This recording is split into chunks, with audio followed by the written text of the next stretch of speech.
All right, everyone. Welcome back to Betting by the Numbers. It's been a little while since we last posted on our YouTube channel. We have a couple projects that we've been rolling out, and we've been able to start posting more and more on our social media. So I figured, why not take the time, start getting these video series rolling out again, and kind of approach this a little bit differently than last time. For those of you that were following along from the beginning, the channel started growing over the summer, kind of in the dog days of summer. When we were running into the end of the NBA playoffs, and all we really had was baseball season. And we went through the process of learning how to find positive EV plays in the DFS space on Prizepicks, Underdog, and also looked at odds for different games. But in baseball season, those can be pretty cumbersome unless you can keep up with, pretty much every day of the season. So anyway, we get to the fall, we get to football season, and I'm kind of redoing my strategies and how I'm approaching the season. It was my first time being in a state with, all sports books and DFS, and kind of approaching it from this, EV slash, just using your common sense and watching money go from one side to the other. And so I didn't really want to put out content that I didn't feel 100% confident in, that I knew what I was talking about, and that I was giving out information that was going to be helpful to people. We're now, pretty much to the end of college football season. We got a couple bowls left over the next few days, and we also have, NFL last 2 weeks plus the playoffs. So this is a good time to get back into it. Additionally, with Jacob over at Winners Only Club, we've started the Burn the Book video series that's being posted over on Rumble. And that's become a once a week, maybe twice a week once we get into playoffs and heavy college basketball. But it's a great new betting show where we just go over a couple common games and then give each other's picks. Jacob's great in a lot of areas, especially UFC and football. So we really work well together, and we're really excited about that project. So I'll be posting those links and obviously those videos over on our socials. So be looking out for that. But I really want to kind of make these shorter, sweeter, and not so much just sitting there looking over odds screens and finding the best odds for each day. I want to try to give a little bit of insight into how I think that people should be approaching sports betting if you're looking for it to be a successful side hobby, or for some people a career. But I think what I want to stress just right off the top, and what I really want to be important and how this channel grows, is these are just lessons, right? I'm not anyone who you should be taking every pick and betting it without looking over it yourself, doing your own due diligence. This is not, just selling my picks. This is just my advice, right? This is me going through my process. And I hope people watch it and take the positives out of it. And if they see things that they think that we can do better on the channel, I'd love to hear it. I'm always looking to find the next new edge, the next way to approach this. So, this is an exciting channel. I think that our partnership with Winners Only Club is only going to get better. And I think this is exciting times. So let's get to the content. Enough of the kind of jibber jabber about nothing. So we're going to first start over on the Unabated Odds Screen, because we have one pick in the college football bowl game today that I'm going to give some context to. When I handicap games, I'm first looking for odds. You can see Unabated has an awesome screen for odds screens. We have a referral code down below. But if you look through the odds screens, you can see that there's a couple that are having some edges that are small, 1%. They're looking at some line changes. Where my attention immediately goes is this Oregon State Notre Dame game. These are two teams that were able to score pretty effectively in the regular season. Oregon State in the Pac-12, and Notre Dame in their ACC unaffiliated season. They both put up points a lot, but 41.5 seemed real low, right? So we look at some of the other books and we see that 40.5 at FanDuel, 40.5 at Circa. Circa is really what I'm watching for the college space. So that's an exciting, okay, we got a point difference, and obviously under 42 is a special number. Getting at that 41.5 could be pretty valuable if we're going to be looking, I guess, at the under, unless we can get that bump up to 42. One thing we can look at, and I'm going to show right here, is I can check out where these lines have been. And you can see on the 4th, it started at 47.5, and somehow we've dropped a touchdown. So that leads me to questioning how we got there. So we go over the news and we start looking, and, well, you're going to see why. who's actually playing is an article that needed to be written by a Notre Dame press entity, and we see here Sam Hartman, the starting quarterback, out. Additionally, the backup quarterback, Steve Angeli, who's going to play 7 games this season. He's okay, but no. I'm not sold on him. He was pretty much just in for the end of games. So they're also going to be losing their starting running back, Audric Estime. They're down several offensive linemen and a lot of other people. So I'm sure their lineup's going to be down to kind of a minimum. And you can see here for Oregon State, same thing. DJ Unabated has transferred out. They're going to be on their 3rd string quarterback. We also have Damian Martinez, their incredible running back, is going to be out after an arrest, and then suspension was lifted, but he's still not going to play.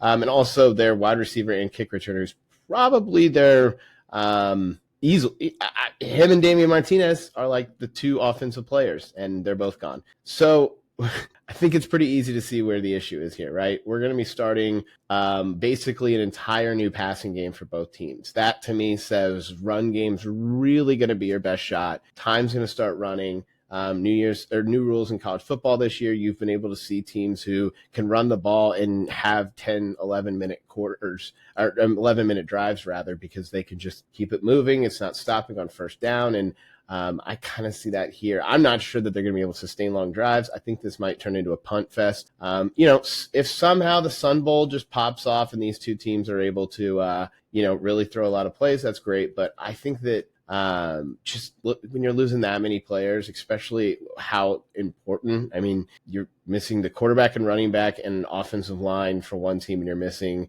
a quarterback, running back, and their number 1 wide receiver. So I don't see this going over. And obviously, when we look at the Pregame Game Center, we can see here, this is what I like checking out also, is the money allocation, right? So if you go over to Pregame, they have this Game Center. You can look at the consensus, and you can see 65% of the tickets are coming in. It's not a huge amount of money right now, but, some small sample size. But 55% of the cash is still on the under. 69% of their experts are picking this. I'm good with it. I'm going to go with the under here. So you can see we check the odds screen, double check, still 40.5 everywhere else. And now actually it's bumping even more. Yeah, we're going to lock this in. So we are going to head over to DraftKings, and you will see 41.5 minus 110, and we will lock that in. All right. So now that we got that one locked in, we're going to head over to Prizepicks, and we're going to look for a little correlation ticket. This is something that a lot of people have been using. I wasn't too keen on making videos about this when this kind of was starting. It was a little bit bigger of an edge earlier in the season. A lot of apps have pretty much gotten rid of correlation. What I mean by that is the ability to stack, say, QB passing yards and wide receiver receiving yards, right? Because if a QB throws a pass to wide receiver A, you're getting points for both of them because you're getting the passing yards and the receiving yards. It's cutting down on really the events that we need to have happen in a game. It can be very profitable, but a lot of apps have gotten rid of it. Basically, Prizepicks is the only DFS app that still permits it, and it really only permits it on the over. If you try to stack it on the unders, you're not going to be able to do it. So is it at 70-80% edge? Absolutely not. But if you are able to research effectively, especially in the NFL, where you might get availability of a little more lines, and you get a game where the 2 quarterbacks are able to throw the ball effectively, it can be really profitable. So it's not something we dump all of our money into, but it's something we definitely look for. And its applicability in other sports is kind of starting to become a newer thing. We'll see how it develops. I know that soccer and hockey are two that other services are using right now. I'm interested to see what the long-term numbers are on that, but definitely there's some short-term success, but kind of the same thing. You're looking for games that are high scoring. So still tweaking that. I don't want to, die on some of those hills with the other sports yet, but football we feel pretty good at. One thing I just want to kind of bring up real quick, because I have been more active on the social medias and I see it more often. I'm just going to bring this up to remind people, please, unless you have something that you really feel is a sure thing, stop using Prizepicks 2 picks as your ability, I guess your method of putting together parlays, like the odds just aren't very good. A lot of these lines are pretty high compared to even the sports books.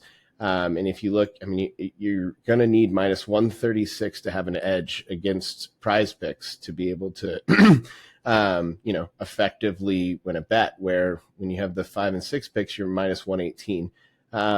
Why you would want to be playing bets that have a less than 50% chance of winning, or I guess less than a 57% chance of winning. I don't get it. There's some things on Prizepicks. I just want to say, like, there's some things on Prizepicks. If we look at maybe in like the NFL now with these silly new goblins, but like on some of the touchdowns, I mean, if you hit more on these, you're getting some payout at 5.5. But I'm telling you, take those odds, check them out on FanDuel, check them out on DraftKings. Your mornings before NFL season, or the weeks leading up to it, you should be checking out multiple books. There are some advantages to Prizepicks. I have seen plenty of touchdown 2 picks that maybe come out, but just combining these two, you're almost never going to beat the odds of the books. So just take that into consideration before you bet those. It's not a quick, easy way to win. You're better off betting 5 and 6 men's or betting those on other sports books. So one really good app for that is Outlier, just because you can plug in the legs you're looking at, and then you can select the games and the sports book, and then it will tell you which ones have the best odds for that parlay. So that's something pretty helpful, and we'll go over that in later episodes. But let's get into the prize pick correlated play today. So if we get, this is going to be my preface for the day, if we get quarterback for Memphis, which is kind of up in the air, who's starting and what their line's going to be. This game is very potentially high scoring. So I will be looking for a slip there. But right now we only have one quarterback. I'll likely use Iowa State's quarterback with some other teams as kind of a mix and a match, because we have a decent amount of games today. But where I'm going to be zoning in on is this Missouri-Ohio State game.